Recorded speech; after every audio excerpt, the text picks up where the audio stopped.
নতুন দুটি দলকে নিয়ে রাজনৈতিক এবং নির্বাচনী ঐক্য করেছে জাতীয় নাগরিক পার্টি এনসিপি। গণতান্ত্রিক সংস্কার জোট নামে নতুন এই প্ল্যাটফর্মে রয়েছে রাষ্ট্র সংস্কার আন্দোলন ও আমার বাংলাদেশ এবি পার্টি। জোটের মুখপাত্র ও এনসিপির আহ্বায়ক নাহিদ ইসলাম জানিয়েছেন, জুলাই অভ্যুত্থানের অঙ্গীকার রক্ষা ও নতুন রাজনৈতিক বন্দোবস্ত ও সংস্কার বাস্তবায়ন জোটের লক্ষ্য। নাগরিক সমাজের প্রতিনিধি এবং বিভিন্ন রাজনৈতিক দলের নেতারা দল ছেড়ে আসলে জোটে তাদের স্বাগত জানানো হবে বলেও জানান নাহিদ ইসলাম।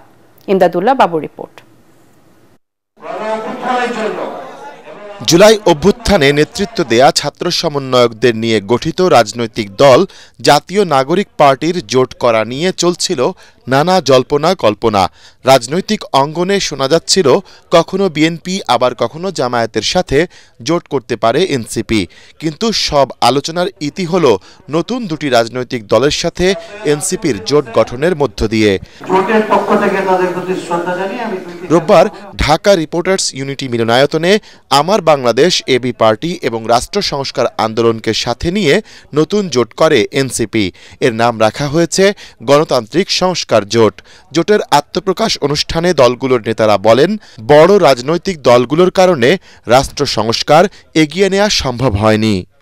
পুরাতন রাজনীতির ব্যাপারে এদেশের মানুষের প্রত্যেকের একটা মোহভঙ্গ হয়েছে এবং খুবই বিরক্তি মানুষের মধ্যে দেখা দিয়েছে, যার প্রেক্ষিতে সকলেই চান একটা নতুন রাজনৈতিক বন্দোবস্ত আসুক। আমরা বিশ্বাস করি বাংলাদেশে প্রধানত এখন যারা রাজনীতি করেন তারা প্রত্যেকে এই সংস্কারের আকাঙ্ক্ষাকে ধারণ করেন, তাদের কর্মীরা সেটা ধারণ করেন, জনগণ সেটা ধারণ করেন এবং সেই মানুষ আমাদের সাথে থাকে। এ সময় জোটের মুখপাত্র নাহিদ ইসলাম অভিযোগ করেন, সংস্কারকে পাশ কাটিয়ে নানা প্রক্রিয়ায় দেশকে বিভাজিত করা হচ্ছে। সংসদে আসনের লোভ দেখিয়ে বিভিন্ন দলের সাথে করা হচ্ছে নতুন নতুন জোট।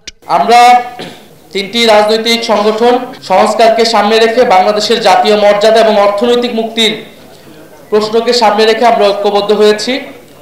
আমাদের এই যৌথ প্রক্রিয়া বা এই প্রক্রিয়াকে আমরা নাম দিয়েছি গণতান্ত্রিক সংস্কার জোট। তিনি আরো বলেন, নির্বাচনের পরও সংস্কার, বিশেষ করে অর্থনৈতিক ও গণতান্ত্রিক সংস্কারকে লক্ষ্য রেখে কাজ করবে এই জোট।